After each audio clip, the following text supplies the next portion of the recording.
Yeah. Hello and welcome. You are watching the Policy Times Unleashing India Global Web Summit series. The Policy Times is a very special and unique media come strategic think tank uh, dedicated to nation building and activities which promote development of journalism. So we do programs, events, seminars, webinars, and all activities with one single objective on to promote policy discussion and developmental journalism. Unleashing India is one of such series, which again is one of the core objectives of the Policy Times, promoting, bringing experts from different domain and sharing their knowledge and exchange in order of achieving national development, and we coined it national reincarnation due to the COVID crisis. So we are in, we don't know in which phase of COVID crisis, but it is extremely important to understand what post-COVID natural phenomena are going to emerge.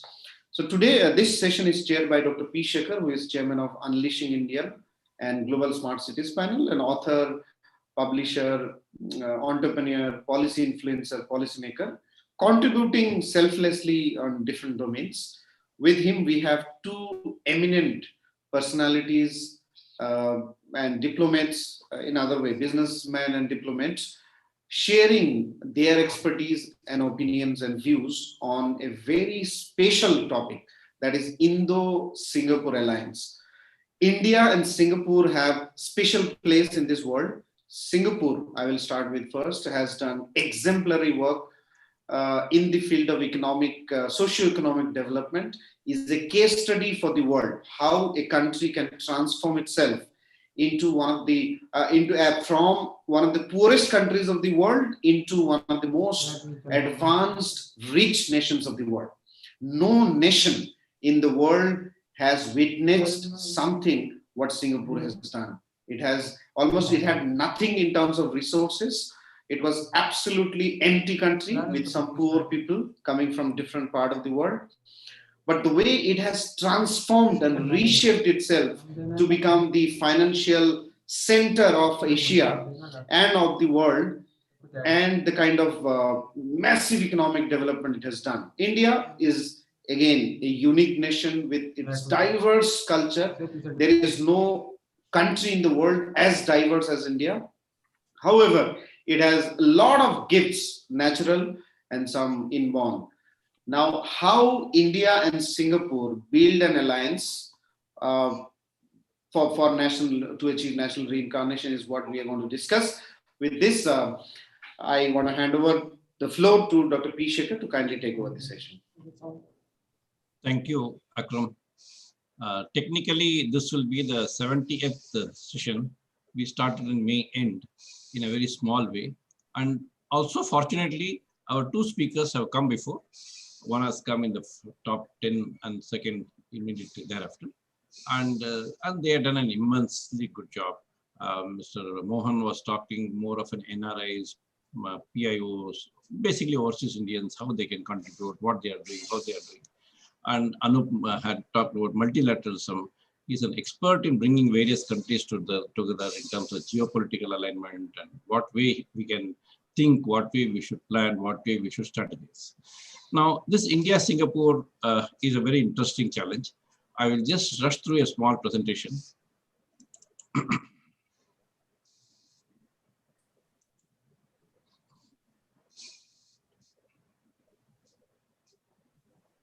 The topic, as you know, is enhanced role for India-Singapore alliance for as it's a global choice for business operation.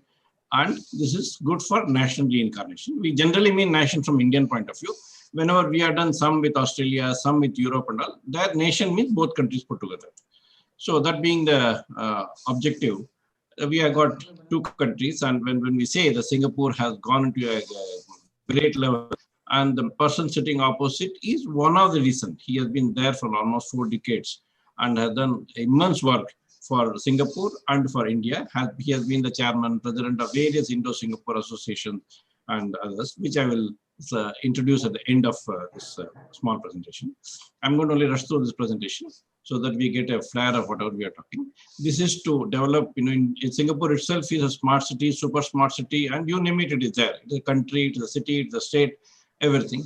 And it was once one of the dirtiest place in the world, and today it is the best place in the world. If you see any report, Singapore turns out to be the best, and it has got a huge economic growth. And Singapore at a glance is almost 8,000 square kilometers, and it has got a population as small as up to 6 million. And all other things are all in favor, except for these two, which is literally a small country. Because when you compare India, India has got 1.4 billion people, it has got 3.2 million square kilometers, and other thing, as we know, are its own opportunities and problems. Problems because multi-culture, multi-religion, multi-thing has its own problem. And at the same time, when we have so much population, when we have every year 20 million people coming, which is almost 5 times the Singapore size, it is an opportunity, because for market, there's nothing better than India for market. Now, we have started this series because of COVID. Now, COVID, as you know, is an invisible thing. It is almost a World War III, which has attacked without guns and bullets. And it has really destroyed the economy of all countries. This includes Singapore. It has not left any country to work on. And at the same time, here India is suddenly opening up in a very big way. Now people appreciate India, because even for COVID, the way India has taken care of COVID, India should have been the most affected people in COVID, because the basic thing which has come from Wuhan came first to India, and still India could come out. And even otherwise, India has, on the technical side, India is today #1 in manufacturing vaccines, #1 in largest vaccines have been put on the people. Almost 1 million has already crossed in the last 1 week. And even recovery-wise, India is almost 96 to 98% recovery. And and total number of Indians affected is less than 1%. So that being the case, from various aspects, India has done extremely well. Now, as you know, for economy to work for the people, there has to be people like the two people who are today here. One from the government side, one from the actual professional side.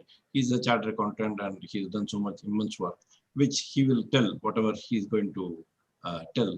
And India-Singapore relation dates back to the beginning itself, because Indians have contributed. Some of the Indian languages are national languages in Singapore, and India has, and it has acknowledged, many of the ministers, even at the president level, Indians are there in Singapore. And also in the actual side, whether it's the technology side, whether it is the management side, whether it is the business side, and whether the cultural side on the other side, India and Singapore have always been a natural partners, and has also worked together on various sensitive products. And so Singapore has got many of the India's smart cities and others. Singapore plays a very huge role, and Indian people are always there for the Singapore's growth and its. Now, these are all technical details of import from Singapore, export to Singapore, and so on and so forth, which I would definitely not try to this thing.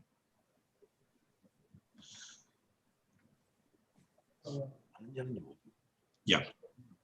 Now let me come to the last introductory slide. Now this is a small slide, because this is something which I would like to spend half a minute. This is on secure governance plays a huge role in terms of the development of any country. And secure governance is the valuation-based economic growth, techno-economic growth we call it. And there the government need not put much money, and the money comes from the system by the value created by the infrastructure. So again, I will not take, and on this, a lot of books have been written by me. Now coming to the introduction. Okay. I would like Mr. Narayan Mohan to be the first speaker for introducing, because he's from Singapore. He has done almost 4 decades of immense work in Singapore. He has been, even though he's a chartered accountant, he has also been promoting a lot of Indo-Singapore associations, a number of associations he has headed, he has worked together, he has ensured that, there is a good relationship, there's a good appreciation from Singapore point of view about India, and from Indian point of view about Singapore. He has not been partial on both sides. And second is Ambassador Anup Mudgal. He's an IFS officer. He has played a huge role in Southeast Asia relationship, and also he has been in other countries. But in this area, Mauritius and all, he has been the ambassador, and so he knows this area well. More than anything, Ambassador Anup is a very favorite speaker.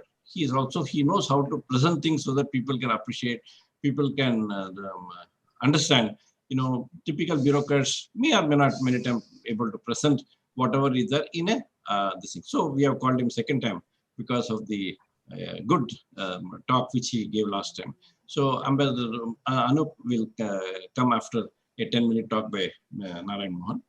So with that, I will invite.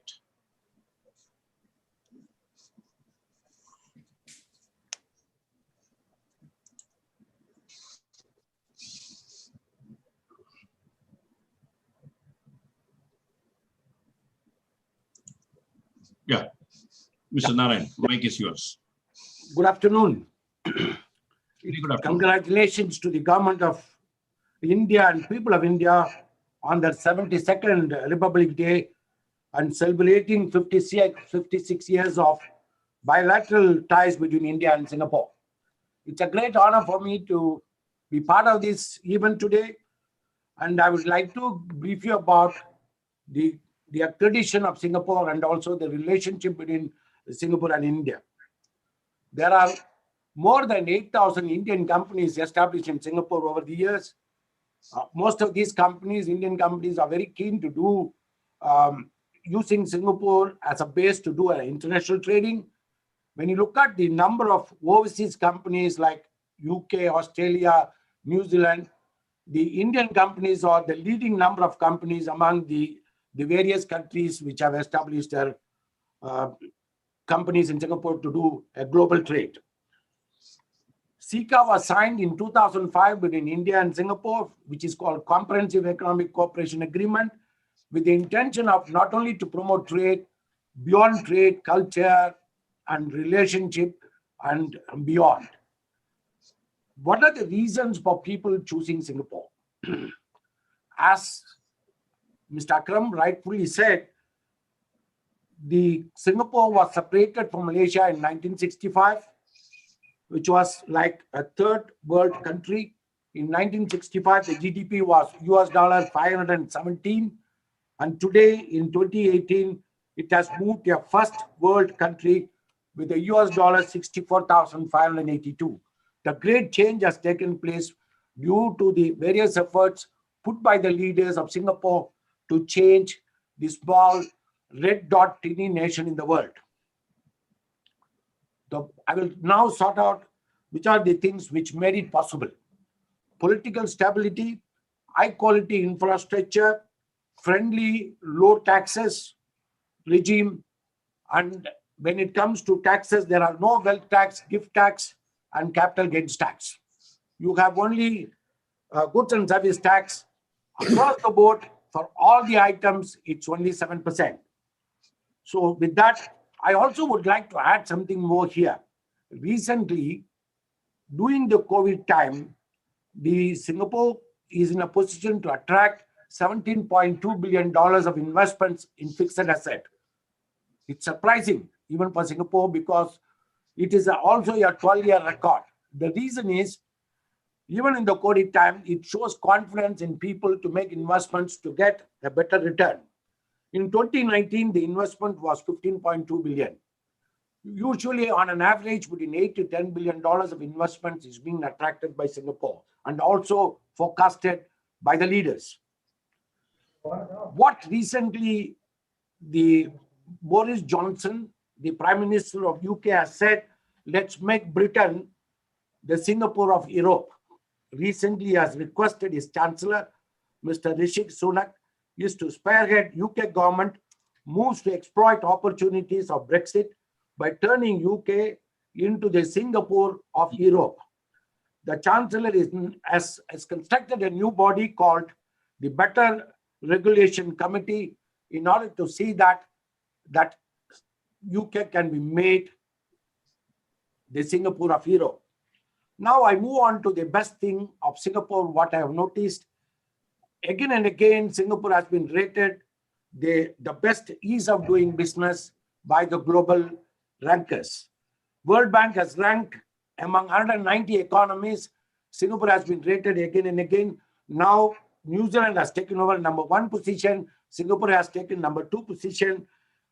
India is also moved quickly from 145th position to 63rd position with all the changes made to make it easier to do business in India.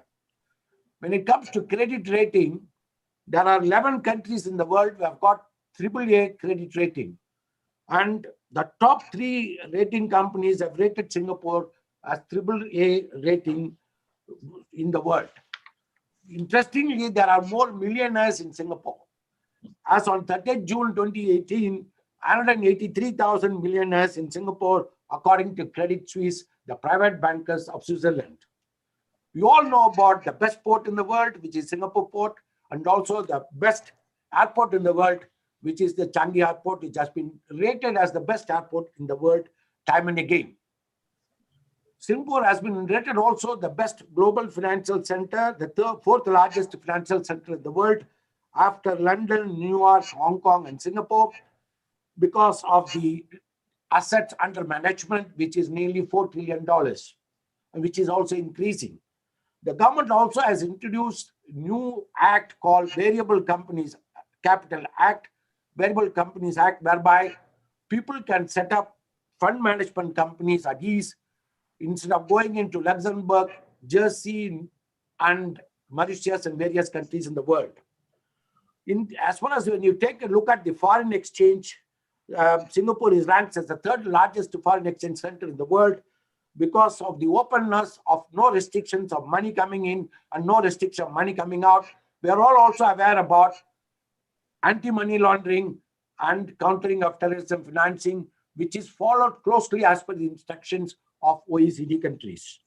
Singapore is third largest forex center in the world after London and New York.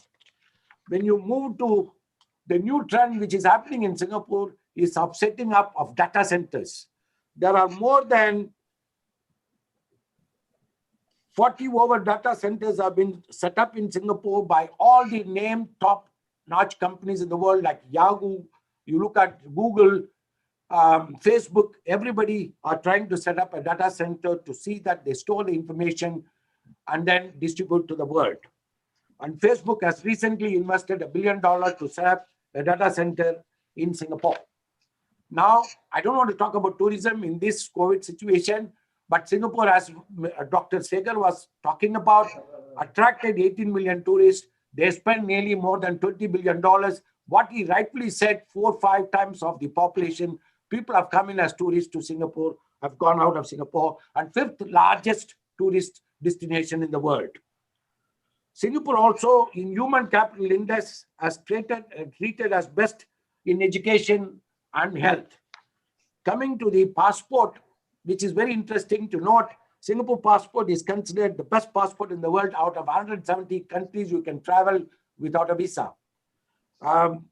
Singapore is also rated as number 1 in meeting of 25 meeting destinations in the world, where people like to have MICE, meetings, incentives, conferences, and exhibitions are taking place in this world, which I'm talking about MICE.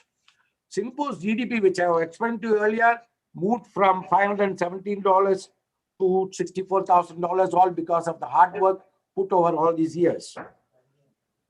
Very interestingly to note that in the accreditation, world's most competitive economy is also Singapore. It's been rated as the most by the World Economic Forum. Singapore has been rated as the most competitive economy in the world. And also when it comes to corruption-free country in the world, as per the corruption perception index. Also, most of the other countries in ranking are Denmark and New Zealand is also ranked equally as good as Singapore.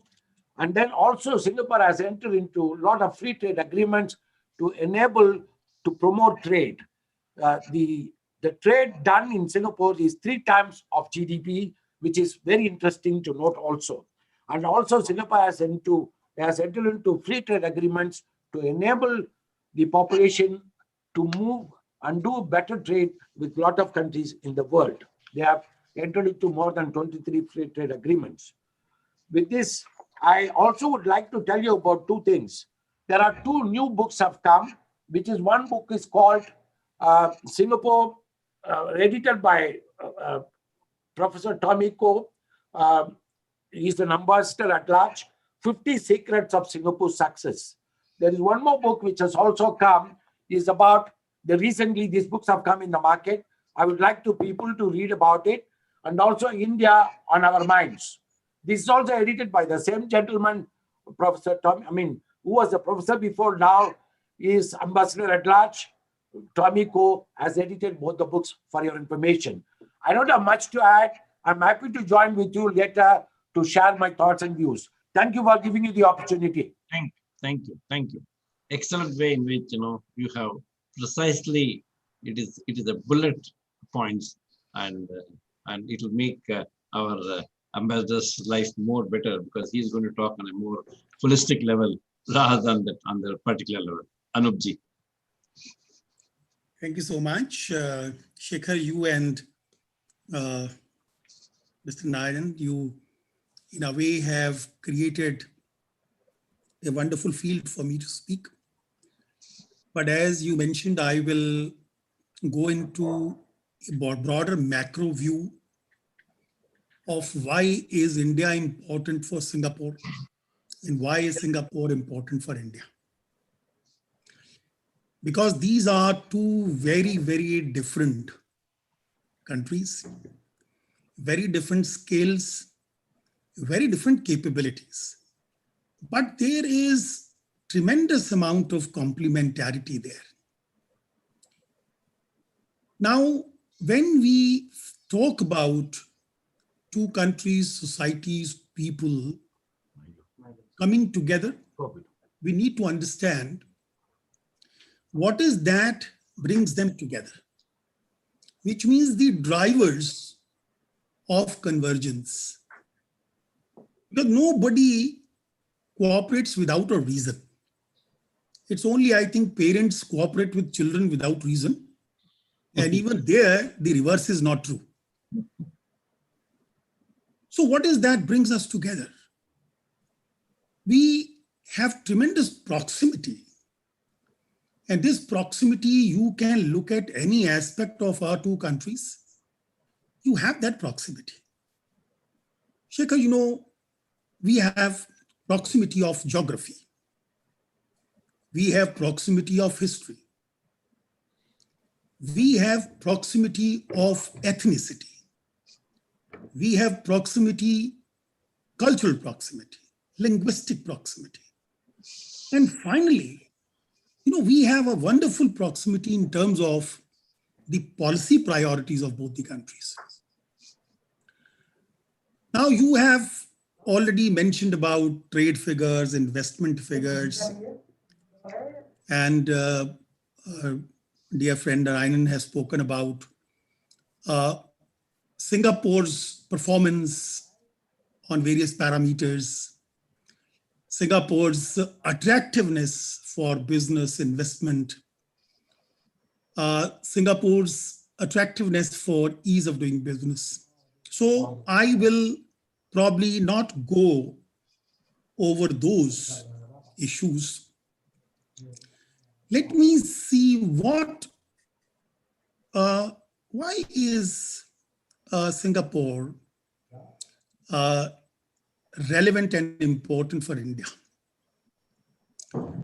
Now, when I listen to you, I listen to Akram, I listen to Narayanan, Singapore has developed an art of doing a lot with very little, right?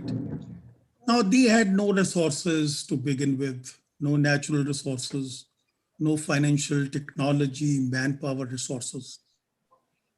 And how they have worked with those limited resources and have become what they are, I think that's a lesson for anyone. Now, you must have heard about this story that we want to become Singapore in ports, we want to become Singapore in roads, we want to become Singapore in air travel, we want to become Singapore in ease of doing business, we want to become Singapore in investments, trade, and all that stuff. Now, more we talk about Singapore being an example for us at the various micro segments of the larger system. It offers more opportunities for Singapore. You see, if we are looking at Singapore, we are both science students. And where do we do experiments? We do experiments in smaller laboratories, and then we apply them to larger societies. Now, Singapore is a wonderful laboratory which already has produced results, right? And is still doing experimentation for improving on those results.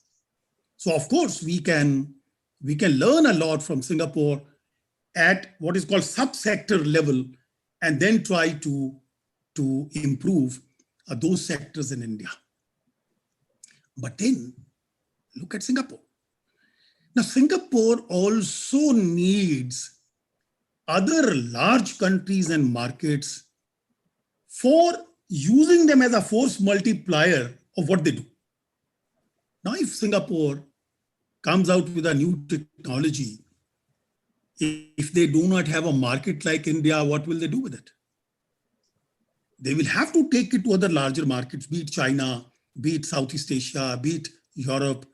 And then India there, with 1.4 billion people, is a huge force multiplier. That is the single most important relevance for Singapore of India. That whatever they do, if they are seeking force multiplication, they can bring it to India and see its multiplication by several thousand times. So they can test their success at larger scale in India, and that can open a lot of opportunities for them. Now, for example, Nayanji mentioned about the big companies setting up data centers in Singapore, right? Now, if Singapore sets up data centers, where will the data come from? You see, you may talk about healthcare data, you may talk about behavioral data, you may talk about consumption data, you may talk about spending data, you may talk about any kind of data. Data is generated by people. It's generated by size and diversity of market. And the kind of size and diversity India offers to any data manager is extraordinary. You see, more uniformity in a country comes up, lesser becomes their importance from the data viewpoint, right? You're talking about COVID, for example. Now, in case we are talking about applying the biotech approach to the future vaccination, because this is the first time we have created with messenger RNA. Now, if we have to work on such intelligent vaccines in future, you need huge amount of diversity of data, not only this magnitude of data, but without diversity of data, the data is not so useful. Be it the artificial intelligence, be it machine learning, you need large scale data and you need diverse data. And that is where India will be a wonderful place to get that data, to generate that data. Now, again, for example, let me come down to the policy proximity. Now, what is India and Singapore seeking? Because, when you are small, you have tremendous advantage of converting your system, as I said, from nothing to a lot, right? But then you're also very vulnerable because you are physically a small entity. And as a result, again, you need larger entities around you, which then help create that stability of surrounding, which will make sure that you are never hurt by larger global turbulence. That turbulence could be violence, that turbulence could be terrorism, that turbulence could be war, that turbulence could be even economic downturns, For example, when the large economic downturns take place, the larger countries with their diversity are still able to manage, but smaller entities are more vulnerable to that kind of adverse situation. So Singapore and India, we both are committed to a rule-based global regional bilateral order. We are committed to bilateral, regional, and global peace and security. We are committed to a true democratic system. We are committed to protecting the human rights of people. So, when we discuss these issues at the regional and multilateral level, Singapore and India, I worked in the UN system for many years. Singapore and India have always worked together. Why? Because our sizes are very different, but our values are the same, right? Our values are the same. Now, in this region, for example, when India went into, say, its look east, then its act east, who was our guide into Southeast Asia? It was Singapore. And why was Singapore that guide? Because Singapore saw that complementary advantage of India of providing stability in the region and providing a buffer too against the global turbulence to the region. And let me tell you, for Singapore, stability of the surrounding is absolutely paramount. Any disturbance to the stability around can hurt their interest. So they help us, take us around, and our relationship with Southeast Asia became really at the top of the peak. Call it the political relationship, call it the economic relationship, call it the strategic relationship, call it the security relationship. It has gone to the top, right? And when we were talking about, say, RCEP, India has been partner negotiating RCEP for many years. Now, countries like Singapore or partners like Singapore were very, very interested that India should be there as part of RCEP. Why? Because they knew that India will provide again greater amount of stability in terms of the regional policies for convergence. We would not, the beauty of a larger entity is that we do not deviate to an extreme point. We remain more or less in the middle. As a result, while we are able to move slower, but we are able to move with much greater amount of stability. So while the excitement is less, so is the risk. So we are able to balance the risk and excitement in a more stable manner, right? So Singapore was aware that India's being there is going to help the stability of the RCEP. We, for whatever reasons, did not join at this moment, but I am sure we can count on Singapore for ensuring that our critical concerns in the RCEP are properly understood by our partners in ASEAN and RCEP, and they take a more positive view on those concerns, and we are able to get back to RCEP as soon as possible. Now, Singapore, you all both mentioned about Singapore port, the best in the world. I absolutely agree with you, best in the world. Now, best in the world means it has the freedom of navigation without any difficulty in the region. And they are sitting on most of the critical links between the Indian Ocean and the Pacific. Now, when we talk about stability in the Indo-Pacific region, Singapore would be one of the highest beneficiaries of that stability. So would be all, we will be there. But for them, it is critically important that there is no disruption in that area. Now, while I can understand Singapore will not take a political position in favor or against any partner, but Singapore understands the importance of this stability in the region. That is why with Singapore, a small country, but we have a very comprehensive security relationship. Because we both understand the importance of security, right? So we have a very comprehensive naval cooperation. We have very comprehensive armed forces cooperation. We have a very comprehensive view on how to keep this region out of trouble as far as security is concerned. On the global commons, India and Singapore again have very, very similar identical positions on, say, for example, environmental issues, global warming, right?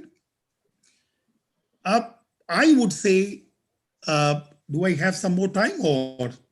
Again, you will come back. You can take 4 minutes and then again you come back later. Let me take 2-3 minutes. Okay. Then, in fact, coming to the nuts and bolts of a relationship, right? I was talking about philosophical push and pull of the relationship, but nuts and bolts. Now, let's look at India's priorities. Whatever you, Dr. Shekhar, you are the master of that game. Be it, for example, the blue economy outcomes, be it the smart city outcomes, be it the digital India outcomes, be it the Sagarmala outcomes, be it the efficient railroad, be it the ease of doing business, for example, be it the financial systems. Singapore, for us, is a wonderful, what is called, that lighthouse, that in what direction can we go in those subsectors. And for Singapore, we are that large ship which is looking at that lighthouse and is moving towards that lighthouse and bringing those opportunities. So for us, the lighthouse is a direction. For Singapore, that ship is an opportunity, right? So I think our two countries, we have tremendous goodwill, tremendous affinity, tremendous proximity, and tremendous amount of opportunities. We need to stay together, we need to work together, and we need to create benefits not only for our two countries, but for the entire region and the globe at large. Thank you very much. I'll stop here. Very nice, very nice. Well, you really saw it from the holistic angle. And now coming back to our Narayan, now comes the post-COVID. Now, so many things have happened, as you rightly given already an example, that in spite of COVID, so much $15 billion could come in picture. Almost 2 million people could come as tourists, which are extremely good figures, very, very good figures. And then, things are, in such a challenging situation also, Singapore has done well. Now we are talking post-COVID as post-April, of course. We are not talking of something like COVID will never disappear. COVID may be there permanently. Now everybody is used to it. But it has created its own value chain. It has created its own impact on the mindset. It has created its own new way of life. It has created its own fear in people, and so on and so forth. Now, and in our concluding session, would you feel that the Indo-Singapore relationship, as it goes forward, what are the avenues and what are the precautions to be taken by both sides so that, the things expand? Like you rightly said, if you are having a ship, you are having a port, you are having anything, yes, somebody like India has to give you the market because, yes, we are a large country. But for that to go, and through India, you can go to many other places. Through Singapore also, you can go.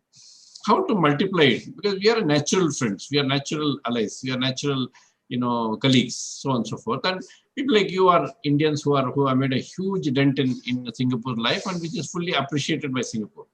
So, would you the next 10 minutes, would you be able to uh, highlight on the way forward for these things to multiply. Mr. Narayan. Yeah, thank you, sir. What I feel is that there are a lot of opportunities with the talent available in India on artificial intelligence, software as they call it SaaS, software as a tool to do a lot of things, Internet of Things. This are all, India is advanced on this. Artificial intelligence, I started with. All these things will make a good cooperation between India and Singapore. In not only you can do it to Singapore, you can think of ASEAN and beyond, whereby the talent of India on the IT side can be improved, can be promoted more. The next thing which I'm thinking of is advanced manufacturing, where Singapore is also looking into. Recently, the minister was talking about in the COVID situation, consistently the manufacturing has performed very well in Singapore. So he feels that we should concentrate more on in high-end manufacturing. So there are opportunities for cooperation in India and Singapore in the advanced manufacturing, whereby you can do a lot of improvements, and I can make investments into Singapore in the high-end manufacturing also. So this is the direction in which you can start thinking about. Coming to Singapore, Singapore also nimble, as our ambassador was saying, Mudgal was saying, it is also vulnerable to small country, vulnerable to all this COVID and everything. And rightfully he said that he has to, Singapore is happy to work with all the countries like India, China, ASEAN, to see that they can promote, create employment to people here. That's the most priority after the COVID situation, which the government is doing the best to create as much of job possible for local people, and also to take you to be a gateway to ASEAN. And then the Indian companies which are planning to move to ASEAN can think of Singapore as a first step before they move on to the other places. I'm happy to listen to what Mr. Anup Mudgal would like to add. Shekhar, should I start or you will want to intervene? Just a small this thing. I also wanted you to touch upon, since we are both so deeply involved in blue economy, a slight digression from India, Singapore. India has got 1,300 islands. Okay, based on our own work, now government has said that these 1,300 islands can be like smart cities. Okay, and we also know that many of our islands in this belt is equal in size, or even some of them are even larger than Singapore. Can't we and Singapore work together and make, if Britain can say that, make UK as the Singapore of Europe, can't we have Singapore of India in some of the islands? What would be the trend? Because I think a big committee is there. You're also part of the committee, and I also give a lot of inputs. But would such a dream come? Then we'll have 1,300 mini Singapores in with India without any conflict with Singapore. That is what is beautiful. Please, other than what you're going to say. I was going to digression. I thought on blue, without talking about blue economy, I can't let you go. You see, we would want 1,200 Singapores, but I'm sure Singapore would want fewer Singapore in this region, right? Yes, you know what we can do, as I said, in blue economy, for instance, a large amount of Singapore's advantage can be either enhanced or diminished by how we take care of the ocean ecosystems. Good. Now, when it comes to, let me say, the strongest part of the blue economy in Singapore, say the port, for example, the best port in the world. Now, post-COVID, if people are talking about realigning the supply chains, what are they talking about? They're talking about basically two things. One is they're talking about onshoring as long as you can do. And the second is shortening the supply chains to the extent possible, so that they become more resilient, right? You talk about secure growth, right? And secure growth, one very critical part is it's a resilience, right? Now, if that happens, what would Singapore look at? Singapore will look at countries like India for helping in that realignment of supply chains. Shorter, more resilient, which means the market gets closer to the product or the product gets closer to the market, right? So that is where I think Singapore can really play a very major role in devising the new formats of those supply chains. Let's be ahead of the curve. Let's not wait for that situation to arise. Plan for that now. For example, in our Sagarmala issue, again, which is part of the Blue Economy Initiative. Now, in Sagarmala, most of our ports are exactly trying to do what Singapore has already done, right? We are trying to add smartness to ports. You are the master of that smartness. Now, which is the country which has done that smartness already? Singapore, our nearest brother and our nearest friend, they have done that. Precisely that. If you want to do JNPT, smart port, now we can look at, we can work with Singapore and convert some of our major ports into smart ports. Then what Singapore says, and what India says is that the ports are what? The ports are going to get connected to each other. They will not be standalone ports. They will become organic. They will talk to each other. The ships will talk to each other. The ports will talk to each other. The boats will talk to each other. The tugs will talk to each other, right? I think that is one area. Or maybe the ships will be without crew. They will be self-driven, autonomous ships. Or they will be, for example, say renewable energy-based ships. Now, I think India and Singapore should start working on that now. Because in all that Internet of Things, for their application in the port, Singapore and India have tremendous opportunity. So in my view, blue economy, in just one segment as ports, these two countries can do wonders, right? Then coming to, as I said, the challenge of climate change. Now, I'm sure Singapore's first priority must be to avoid the global warming in any manner possible. Because if the sea levels start rising, there will be a massive challenge for small coastal states. It can hurt the infrastructure and assets. Now, same thing, India. Now, India also will suffer, but a very different type of, not exactly the same type of consequences. Our agroforestry might be impacted very, very severely. Our tropical healthcare systems may be impacted very, very severely. Now, can we work together? It's of our mutual interest for making sure that we have the necessary technology development for making sure that the ocean ecosystem remains protected and safe.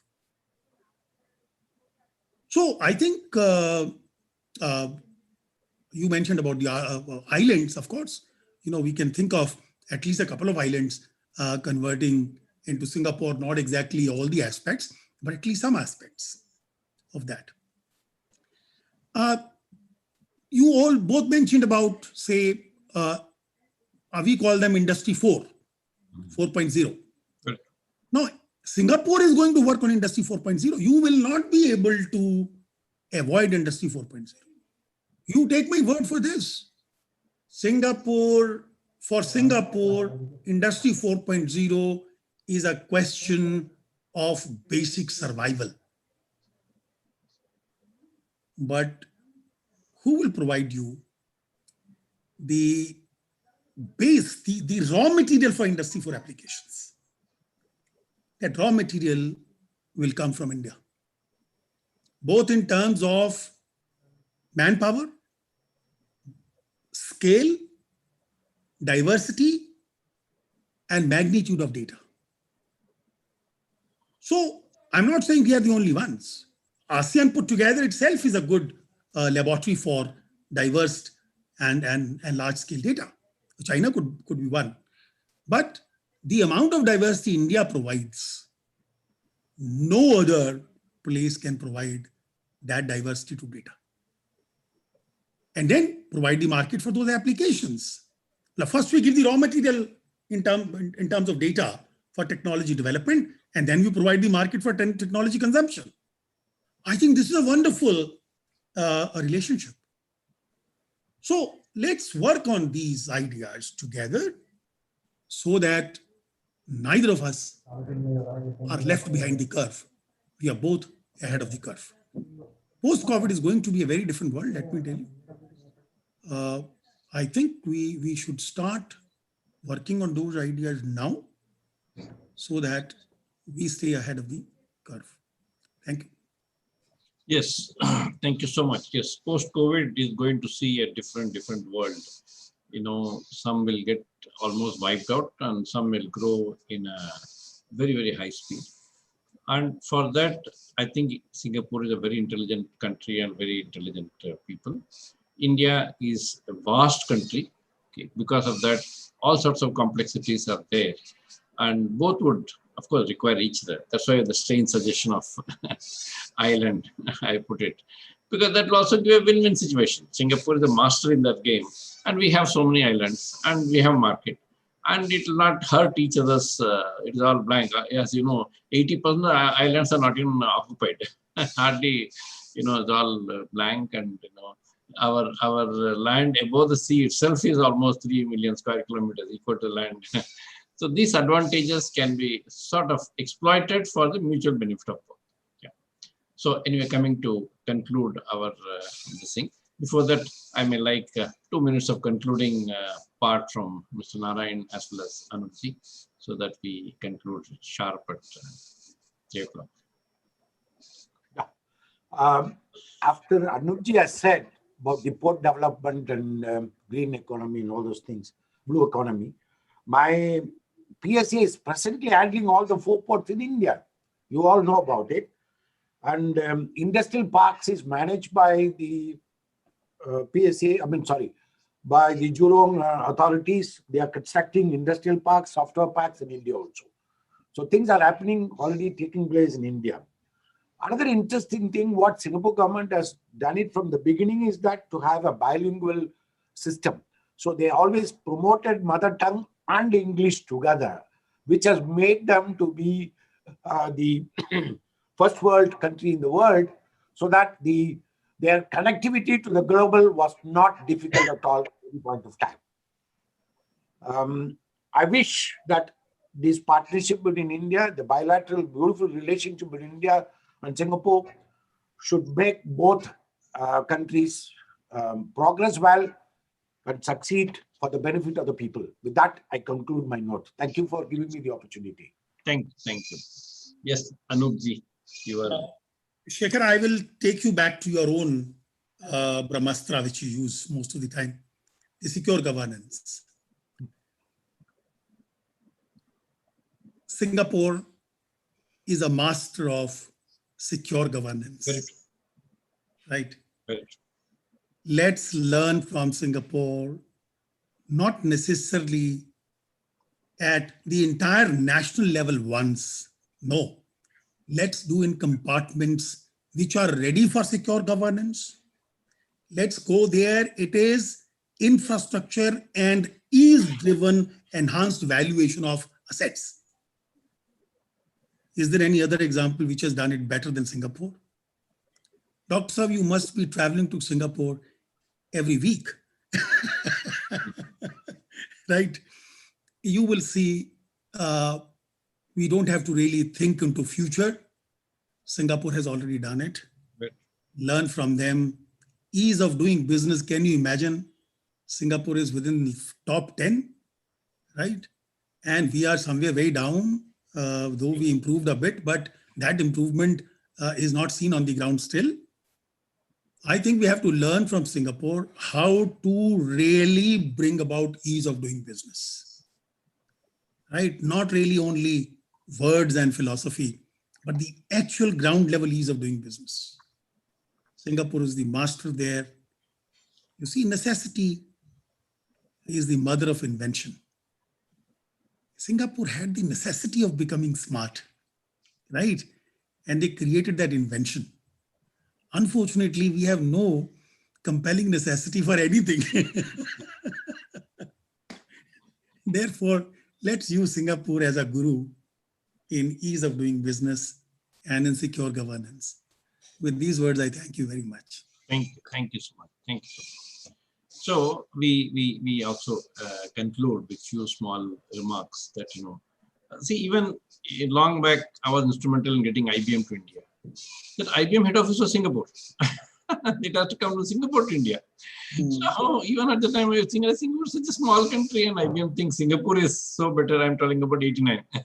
Okay, of course, now India is bigger in IBM has got a bigger center in India than in the US also, as we all know.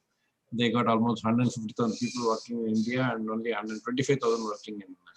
So in India, if you give the right this thing, why even I incited in terms of an island, a mini island being taken over. Also because somebody like Singapore, even if it ties up with Indian states, suppose some particular state it ties up, and then make both a complementary relationship, go on, same size, same structure as Singapore, or some other one, Pondicherry. It'll have a, because the generic, India is so big that, on a generic level, yes, Singapore cannot tie up with India. There will be patting off each other's back, but when it comes to actual operation, we are like an elephant on ant, so which will be very different. But the ant is very clever. Ant has done its own thing much better than the elephant. So, but still, elephant is an elephant, ant is an ant. So, but ant can combine with some part of the elephant and then make this friend, then multiply, then multiply. So we have to see a win-win-win situation, so that Singapore does not lose in collaboration, and we also don't lose. We also gain from the two.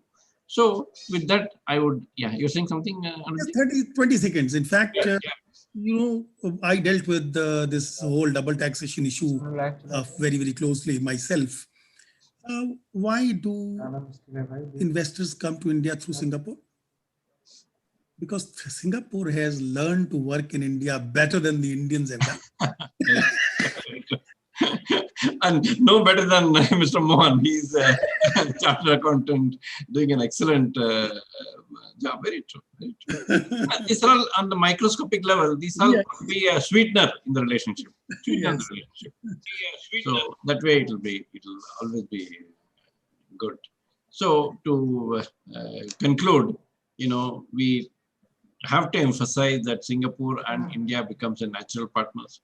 Singapore has got a highest appreciation for India, and India's got a glorified appreciation. And from the fact, some of the beautiful facts which was brought up by Narayan, that if UK can say that, make UK like Singapore of Europe, I mean, that stands apart in terms of the achievement of the country and of the people and of the thing. So India should have, nothing more to see that the relationship goes well. We have at the bottommost level, like I said, right from making many islands, Singapore-based islands, many of the states, this thing, and few sectors. Because no use combining two and then saying, oh, Indo is Singapore, collaboration, because that will very difficult to work. Very difficult. India is too complex a country for anyone. They'll feel frustrated within a short time. So that way we should start working between the two. And then with that, I conclude and tell Akram to formally. Thank you. Thank you so much, Dr. Shekhar. Wonderful. And Narayan sir, wonderful to have you again. And Anup sir, is again always a pleasure listening to you. And Narayan sir, there are a lot of things that we as a development media, we have in our plate. So we were planning to connect Indian business community with Singapore, so that there are 3-4 things. We specialize also, we work extensively in the education sector. So we thought if we can do a lot of cross-border education exchange between India and Singapore, especially I have seen a lot of elite Indian schools. They take their students, kids actually in global outreach to a lot of different places in Singapore. I have stayed in Singapore for many months, for many days long. So I've realized how in the sector of education, renewable energy, water reservation, conservation, these are technologies they have, and financial. Singapore has done tremendous success in finance. In the financial sector also we can do infrastructure, like kind of the development they have done. In fact, Singapore can be a model to a lot of Indian states, how they can develop, because execution happens at the state level. It is not Singapore. India is not Singapore. So every state is a country in itself. So how Singapore can collaborate with states in transparency, in governance, in execution, in management, in fund allocation, in infrastructure development, in education, in finance. I think in all this sector we can collaborate, and we'll be very happy from India under the guidance and leadership of Dr. P. Shekhar to work with you to promote Indo-Singapore alliance in future. So with this, I formally to all our viewers, if you like the discussions like this, do subscribe and like our pages, Facebook and YouTube channels, because we have only one agenda. Through every discussion, we actually want to bring some positivity, some development orientation in the field of journalism.